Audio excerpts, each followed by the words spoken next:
бастаймыз кет. Мақпал, айта қоясыз ба, сізде қандай кәсіп? Товарный бизнес, кухонное оборудование. Жалпы мындай сұрақ, осы бизнеспен айналысып жатқаныңызға қанша уақыт болды? 2 жыл онлайн, осы биылдан бастап офлайн магазин ашылды. Сонда 3 жыл, да, получается? Иә.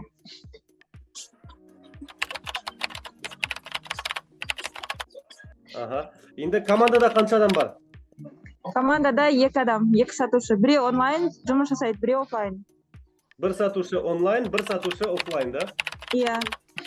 Қандай функция жасайсыз бизнесіңізде? Мен маркетолог ретінде. Хорошо. Именно ойлық маркетолог. Бір айға, соңғы айда выручкаңыз қанша болды? 12 миллион. Енді сол 12 миллион түсті ғой, 12 миллионнан бүкіл себестоимость, зарплата, аренда, реклама, барлығын алып тастағанда сізге қанша қалады? 1,5 миллион. Сізде получается 12-де 5 рентабельность процент. Я, 12-де 5%. Вот. Сонда сізде 1,5 миллион тазамен шығып тұр. Ассалаумағалейкум, құрметті YouTube көрермен және кәсіпкер. Менің есімім Асхат Сабиров, продюсер кәсіпкермін. 1 жыл аралығында 2000-нан астам кәсіпкерлерге бизнес-разбор жасау арқылы үлесімді қостым. Бизнес-разбор дегеніміз не? Сіздің кәсібіңіздің точка А-нызды анықтап, және де точка Б-нызды анықтап, сол точка Б-ға жетелуге кедергі болып тұрған проблемаларды анықтап, олардың шешімін жоспар түрде беретін боламын. Менің каналыма подписка жасап, лайк басып, және де кәсіпкер достарыңыз болса, солармен бөліссеңіз, нұр үстіне нұр болады. Енді мына қараңыз, біздер қазір не істедік? Точка А-нызды анықтадық. Ал егер де жеке өзіңізге бизнес-разбор жасағыңыз келсе, описаниеда сілтеме бар, содан өтсеңіз болады. Енді точка Б. То есть осы бизнесте қандай мақсаттарыңыз бар? Таза пайда 10 миллион теңгеге шығу. Тазамен 10 миллион. Енді есептейміз. 10 миллион болу үшін 80 миллион оборот жасау керек сізге. Иә. 80. Получается, сізде оборотқа 80 миллион жасасаңыз, тазамен сізге 10 миллион түседі. Тағы да қандай мақсаттарыңыз бар? Осы айдан бастап мен даже өзім сатсам ба деп жатырмын да, чтобы оборотты көбейту үшін. Негізі өзім сатқым келмейді. Просто сырттан басқарып жүргім келеді. Точка Б-ға, яғни 80 миллион оборотқа жету үшін қандай тағы да операционкіден шығудан бөлек проблема кедергілер бар? Сотрудник табу проблема болып жатыр. Ассистент, бизнес-ассистент хочу найти. Көп нәрсеге өзім үлгере алмай жатырмын. И тағы проблема, сосын менде мынандай, мысалы соңғы бір айда біз инстаны жүргізіп, менде вообще жаңағы 2 менеджерде ойлық істен мен оларға клиент алып келіп отырмын.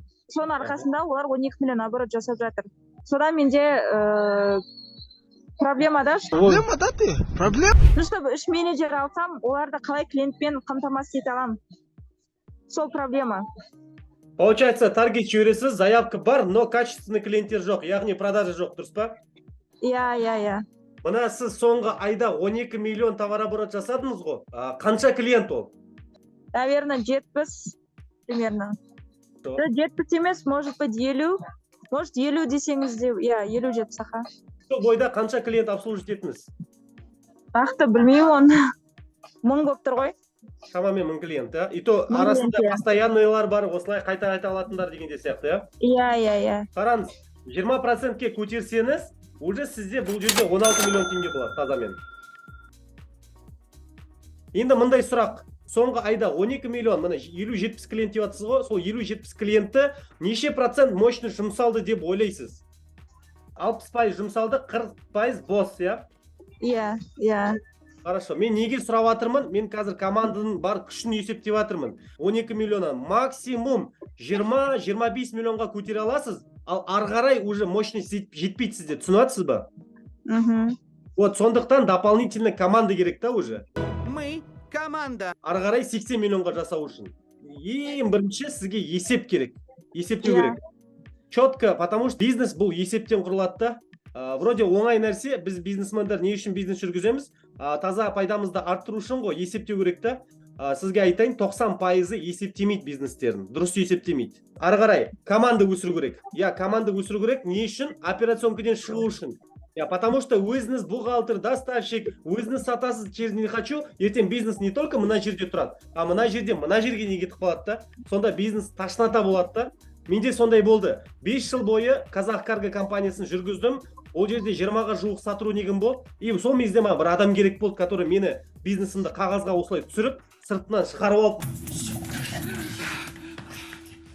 Міне Асхат қара өз бизнесіне не болып жатыр. Міне келесі қадамдардың 1, 2, 3 міне осылай деп көрсететін адам керек болды да маған. Бұл жерде ең бастысы есеп, одан кейін операционка шығу үшін команда жинау керек. Енді команда жинаудың тәсілін айтайын мен сізге. Сіздің задачаны звондағанда не встречаны сату, встречаға келу. 3-4 сотрудникті алып аласыз, и сол 3-4-еуінен жақсы мықты 2-еуін қалдырасыз да өзіңізге. Бизнес-ассистент керек, обязательно. Обязательно. Когда сізде уже команда бар, когда уже сізде ассистент бар, уже сіз операционкадан шыға бастайсыз. Ал кәсіпкердің ең маңызды задачасы бұл операционкада болу емес. Операционкадан шығып, бизнестің стратегиясын құрып, 1 жылға, 6 айға, немесе жақындағы 3 айға, және де планировать етіп, и сол планды делегировать етіп тапсыру. Және де делегировать етіп болғасын, оны контролировать ету. Немен? Тек қана есеппенен, барлығы есеп арқылы болады да. Өйткені есеп ешқашанда өтірік алдамайды.